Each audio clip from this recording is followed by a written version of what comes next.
pre. Sasakyan ni ate. Tiri ka, Tim! Ano yan? Hindi ko nga napansin yan eh. Ano yan? Welcome back sa panibagong kalokohan na naman na gagawin natin. At syempre dahil matagal tayo nawala sa wakas, kaya kailangan pang malakasan ang prank na gagawin natin. Pang malakasan? Sa bahay na to, sinong babae ang nakatira? Si Atem. Syempre dahil nag-iisang babae si Ate M dito, siya ang ipaprank natin. Nag-iisa na. Oo, nag-iisa. So ngayon, ganito gagawin natin guys. Una, hihiramin natin yung sasakyan ni Ate M. Baka marinig ka. Hindi, malayo. Nasarado yung pinto. Sarado. Malayo. Ngayon, hihiramin natin sa sasakyan niya. Tapos syempre, bibili natin yung mga kailangan. I-explain na lang natin doon sa sasakyan. Mabait yun, nagpapahiram ng sasakyan niya. Professional driver ako, pahiramin ako nun. At ngayon, ipapakita ko sa inyo ang daily routine ng leader natin.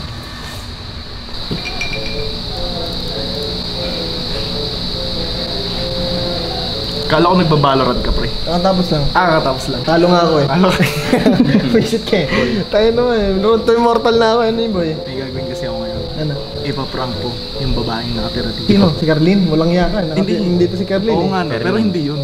Si Ate M. Si Ate M? Ate M. Anong prank niya? Parang gusto ka niya. Pare, ang gagawin ko, hihiramin ko yung sasakyan niya. Tapos, bibili ako ng kondom. Kondom? Alam mo, kondom? Gusto ko yan. Safety. Hihiramin na natin yung sasakyan ni Ate M. Tingnan natin kung anong ginagawa. So guys, kung makikita nyo, ayun si Ate M. Ngayon boy, hihiramin natin yung sasakyan niya. Pero bago natin ituloy ang video na to, may gusto muna akong i-share sa inyo. Alam nyo bang pwede kayong kumita ng pera sa sports? Football, basketball, kahit yung mga Formula 1 na racing, at marami pang iba. Dito sa 1xBet, sobrang daming laro. At dito, pinakamaganda yung ads. Tapos mabilis pa ang payouts. At syempre, dahil gamers tayo, meron din ditong esports. Dota, CSGO, Overwatch, at marami pang iba. Kaya ano pa bang inihintay nyo?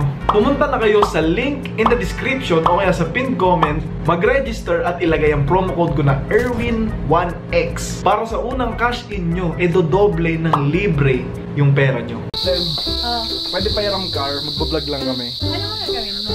Bablog kami! Kasi sila Agassi tsaka si Bon, may swap cars challenge. So kailangan tayo din. Sino magdadrive? Ako, papayaramin tayo niyan. Alam natin na professional driver tayo. Yan, batak sa cartridge yan Hoy, eh. ito Irwin ah. Hindi to GTA. Sinasabi ko sa inyo, hindi to GTA.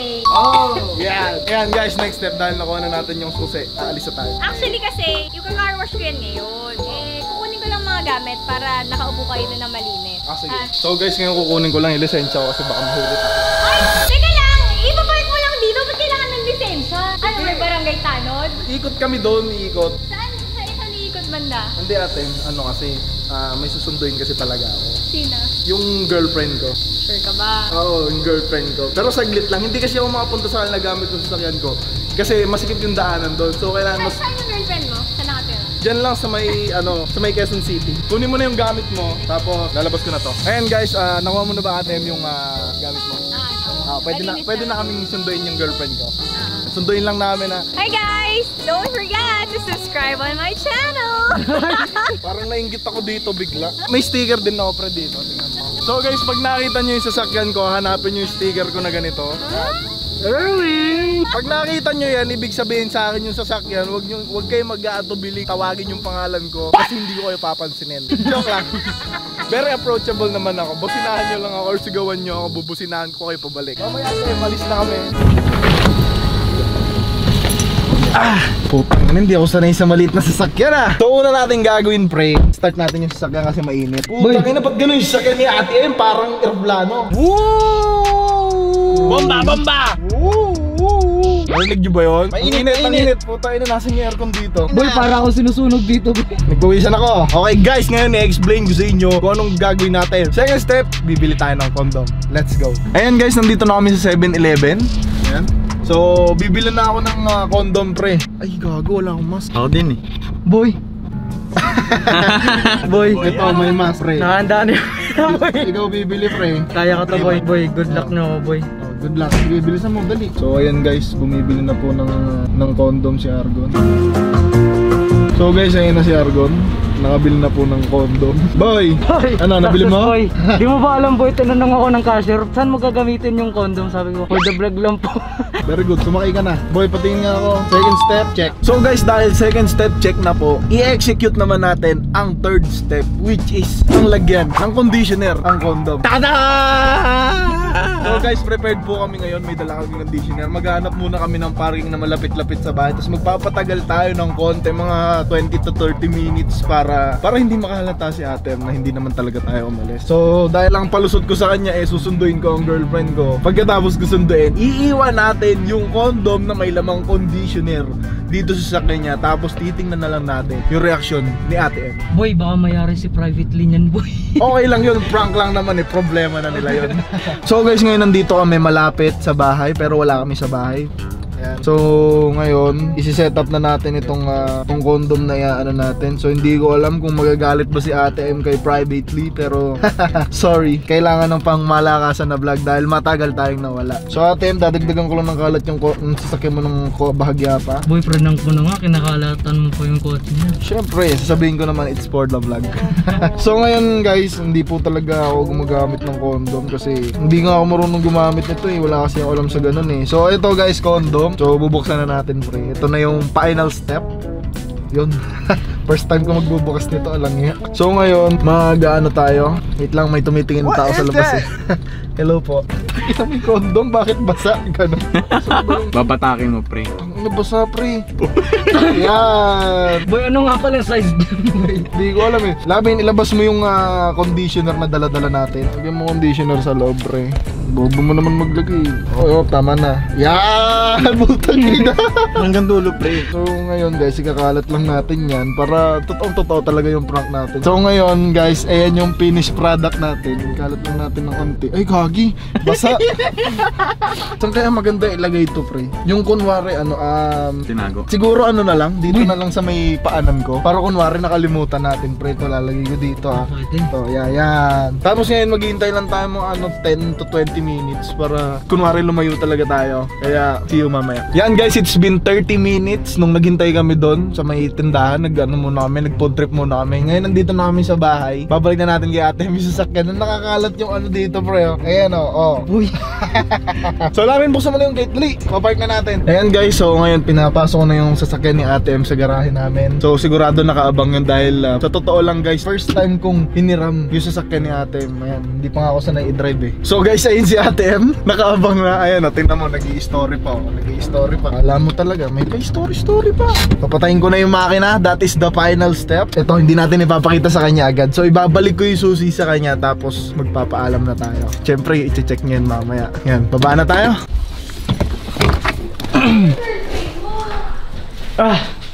Kasi yung girlfriend mo. Ganda ng girlfriend ni Erwin. Nagkita lang kami. Hindi ko na inuwi. Ano ba? So, thank you ate M. Nag-vlog lang kami, tapos umuwi na. Kala ko naman umuwi dito Safe yung na safe naman yung sa'yo mo kasi medyo nakalatan eh. Pasensya na. Bakit nakalat? Eh, ano lang. Mga trash lang. Kumain kasi kami. Okay. Kasi magka-car wash naman talaga ako, guys. Ingat sa oras ate M. Pasok lang kami. Thank you ate M, ang lupit ng kotse mo. Thank you. Ang bangis. Amazing yan eh. Amazing yan eh. Oy, daming babe at pera dito. Hoy! Ano ito ba may cream seal? Bakit hindi mo nalaman? Bakit hindi mo nalaman? Ay, di ba sa'yo yan ate M? Okay. Hindi mo alam ko ng condom. Sa sakyan ni ate M. Ay, parang kinakabahan ako sa mga pera dito ah. Bakit? Anong meron? Anong meron? Di ba na-car wash kasi ko? Oh. May cream seal. Di ba sa'yo yan? Tayo eh. Hindi sa akin yung malinis ko itong binigay sa inyo. Bakit? Nandiyan yung shampoo ko. Ba't may cream seal dyan? Sa'yo pala yan. Sa akin to eh. Kailangan ko to dahil sa kulay ng buhok ko. Papa-car wash ko na to ah. Car wash mo na yun ate M. Ang baboy niyo! Ay, parental guidance kayo! Ikaw ay gumamit ng kotse ko sa ito, no? Sa akin yan. Hindi to! Hindi ako nagaganyan! Wala naman akong ano! Nagkita lang kami ng girlfriend ko. Nakita sila ng girlfriend niya. Tingnan mo naman, Zari Karo. Flashlightan natin. Yo, kadiri ka, men! Hindi sa akin yan. Kadiri ka, Tim! Ano yan? Hindi ko nga napansin yan eh. Hoy, hindi pa ako nakikita sa kotse. Hindi ko nga napansin yan eh. yan? Saan mo ba yung kotse ko? Ano ba yan? Patingin nga, hindi ko nga napansin. Patingin nga! Ano to? Ano to? Ano yan? Boyfriend, tignan mo to. Fresh from the farm. Fresh na fresh yung mga ano yung pre, mga self. Bakit kasi iniiwan yung cream silk dun eh? Ano ba naman yan? Ate Emma, para sa'yo. Ate Emma, pinili ko pa to para sa'yo. I'm not interested. Ate Emma, ano mo nito? Cream silk yung laman nito. Okay, mali guys. Mali ang effort. Ang bubo nila amin. Nilamin, iniwanan yung cream silk. Nakita tuloy agad. Tapon na nga natin to. Una ko napansin guys, pera. And then, pumunta ako dito kasi lagi kong check yung backseat ko palagi. Kasi syempre pag nagpapasakay ako ng friends, nakita ko yung cream silk. Usapan pa naman namin, magagalit si Private. Oo nga eh. Boy, sisihin mo sila amin, boy. Nilamin kasi nag-iiwan ng conditioner eh. Prepared na prepared tayo. Sayang hinintay natin ng 30 minutes. Pre, masasabi ko sa'yo, pre. Pag ito naging epic fail, pre. Epic fail. Kung nag-enjoy kayo, i-like nyo na tong video na to. I-smash the subscribe button at syempre guys, kita-kita sa susunod na prank. Peace out! Subscribe!